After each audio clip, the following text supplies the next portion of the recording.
കൂട്ടുകാരെ എല്ലാവർക്കും പുതിയ വീഡിയോയിലേക്ക് സ്വാഗതം. ഇന്നൊരു അവിയലിൻ്റെ റെസിപ്പിയാണ് കേട്ടോ. നമ്മൾ പച്ചക്കറികളെല്ലാം ചേർത്തിട്ടാണ് അവിയൽ തയ്യാറാക്കിയെടുക്കാറ്.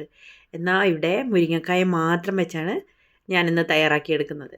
കുറച്ച് ഫ്രഷ് ആയിട്ടുള്ള ഇളയ മുരിങ്ങക്കായ കിട്ടിയിട്ടോ. അപ്പം നമുക്കിത് കഴിക്കാൻ എന്തെങ്കിലും ഒരു മാർഗം വേണ്ടേ? സാമ്പാറിലൊക്കെ കുറച്ചല്ലേ ഇടുക. അപ്പം ഞാനിത് മാത്രം ഒന്ന് ഒരവിയലായിട്ട് ഉണ്ടാക്കിയെടുക്കാമെന്ന് വിചാരിച്ചു. ആദ്യം നമുക്ക് ഇതിൻ്റെ തോലൊക്കെ കളഞ്ഞ് എടുക്കണം കേട്ടോ. നന്നായിട്ട് തോലൊക്കെ കളഞ്ഞെടുക്കണം. അവിയലിൻ്റെ അരപ്പൊക്കെ ചേർക്കുമ്പോൾ കൂടുതൽ തോലൊക്കെ ഇരുന്നാൽ അതിലേക്ക് പിടിച്ചിരിക്കില്ലേ, അതുകൊണ്ടാണ്. നന്നായിട്ടൊന്ന് ചീകിയെടുത്ത് വൃത്തിയാക്കി എടുത്തിട്ടുണ്ട്. ഫ്രഷ് ആയിട്ടാണുള്ളത് കേട്ടോ. ഇനി നമുക്കിതൊരു ചട്ടിയിലോ പാനിലോ ഇട്ടിട്ട് ഒന്ന് വേവിച്ചെടുക്കാം. മുരിങ്ങക്കായ വേവാൻ ആവശ്യത്തിനുള്ള വെള്ളം മാത്രം ഒഴിച്ചാൽ മതി കേട്ടോ. നമ്മളിത് ഡ്രൈ ആക്കിയിട്ടാണ് ഉണ്ടാക്കിയെടുക്കുന്നത്. അതിലേക്ക് ഒരല്പം ഉപ്പ് ചേർത്ത് കൊടുക്കാം. പാകത്തിന് നോക്കിയിട്ട് ചെയ്യണം. കുറച്ച് മഞ്ഞൾപ്പൊടിയാണ് ചേർത്ത് കൊടുക്കുന്നത്. വേണമെങ്കിൽ പച്ചമുളകൊക്കെ കീറിയിടാം കേട്ടോ. കൂട്ടുകാരെ എല്ലാവരും വീഡിയോ ലൈക്ക് ചെയ്ത് കാണണേ. സബ്സ്ക്രൈബ് ചെയ്യാത്തവർ ചെയ്യാൻ മറക്കണ്ട കേട്ടോ. കൂടെ ഹൈപ്പും കൂടി ചെയ്യണേ. മുരിങ്ങക്കായ വേവാൻ ആവശ്യത്തിനുള്ള വെള്ളം മാത്രം ഒഴിച്ചാൽ മതി കേട്ടോ. കൂടുതലൊന്നും വേണ്ട. ഇനി ഒരല്പം മുളക് പൊടി ഞാൻ ചേർത്ത് കൊടുത്തു. പച്ചമുളക് ഉണ്ടെങ്കിൽ അതായിരിക്കും നല്ലത് കീറിയിടുന്നത് കേട്ടോ. ഇനി നമുക്കിതൊന്ന് തിളപ്പിച്ചിട്ട് ഹൈ ഫ്ലെയിമിലിട്ടിട്ട് ആദ്യം ഒന്ന് തിളപ്പിക്കണം. എന്നിട്ട് ഇതൊന്ന് അടച്ച് വെച്ചൊന്ന് വേവിച്ചെടുക്കണം കേട്ടോ. കുറച്ച് സമയം കഴിഞ്ഞപ്പോൾ ഇത് നന്നായിട്ടൊന്ന് തിളച്ച് വന്നിട്ടുണ്ട്. എന്നാൽ വെന്തിട്ടില്ല, വെള്ളവും വറ്റി വന്നിട്ടില്ല. ഇതിലേക്ക് ഒരു പഴുത്ത തക്കാളി കട്ട് ചെയ്തിട്ടു കേട്ടോ. കുറച്ച് കറിവേപ്പിലയും കൂടി നമുക്കിതിലേക്ക് ഇട്ട് കൊടുക്കാം.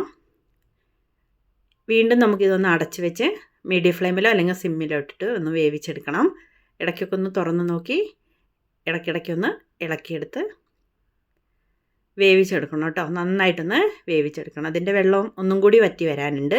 ഈ സമയം നമുക്കൊരു അരപ്പ് തയ്യാറാക്കിയെടുക്കാം. അതിനായിട്ട് മിക്സിയുടെ ജാറിലേക്ക് കുറച്ച് തേങ്ങ ചിരവിയെടുത്തു. ഇനി അതിലേക്ക് നല്ല ജീരകം ഒരല്പം ചേർക്കാം.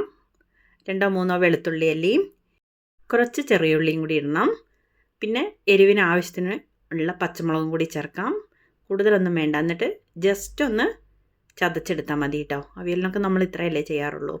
ജസ്റ്റ് ഒന്ന് ചതച്ചെടുത്ത് വരാം. അപ്പോഴേക്കും മുരിങ്ങക്കായയിലെ വെള്ളം എല്ലാം വറ്റി വന്നിട്ടുണ്ട്. ഇനി നമുക്കതിലേക്ക് ഈ അരപ്പ് ചേർത്ത് കൊടുക്കാം കേട്ടോ. ഹൈ ഫ്ലെയിമിലിടണ്ട, കരിഞ്ഞു പോകണ്ട. ഇതിലെ പച്ച ടേസ്റ്റൊക്കെ ഒന്ന് മാറി വരണം. മിക്സിയുടെ ജാറിലേക്ക് അല്പം വെള്ളമൊക്കെ കൂടി ഒഴിച്ചു കൊടുത്ത് അതും കൂടി ഇതിലേക്ക് ചേർത്ത് കൊടുക്കാം കേട്ടോ. എന്നിട്ട് നന്നായിട്ടൊന്ന് ഇളക്കി യോജിപ്പിക്കാം. കൂട്ടുകാരെ, ഈ സമയം എല്ലാവരും വീഡിയോ ലൈക്ക് ചെയ്ത് കാണണേ. സബ്സ്ക്രൈബ് ചെയ്യാത്തവർ ചെയ്യാൻ മറക്കണ്ട കേട്ടോ. കൂടെ ഹൈപ്പും കൂടി ചെയ്യണേ. എരിവ് കുറവുണ്ടായിരുന്നു, അപ്പോൾ കുറച്ച് പച്ചമുളകും കൂടി ഞാനൊന്ന് കട്ട് ചെയ്തിട്ടു. നന്നായിട്ടൊന്ന് ഇളക്കി യോജിപ്പിച്ചെടുത്തു കേട്ടോ. കൂടുതൽ തേങ്ങ ചേർക്കേണ്ട ആവശ്യമില്ല. ഒരു രുചിക്ക് മാത്രം ചേർത്താൽ മതി കേട്ടോ. എന്നിട്ട് നല്ലപോലെ ഒന്ന് മിക്സ് ചെയ്തെടുക്കാം.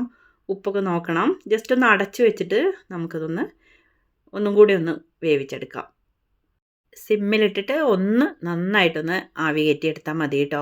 അപ്പോൾ അരപ്പിൻ്റെ പച്ച ടേസ്റ്റ് എല്ലാം ഒന്ന് മാറി വന്നിട്ടുണ്ടാവും. നന്നായിട്ട് മുരിങ്ങക്കായയിൽ ഇതൊക്കെ ഒന്ന് പിടിച്ചു വന്നിട്ടുണ്ട്. ഈ സമയം നമുക്ക് ഒരു ചെറിയൊരു കപ്പ് തൈര് ഒന്ന് ഉടച്ചെടുത്ത് ഇതിലേക്ക് ചേർത്ത് കൊടുക്കാം.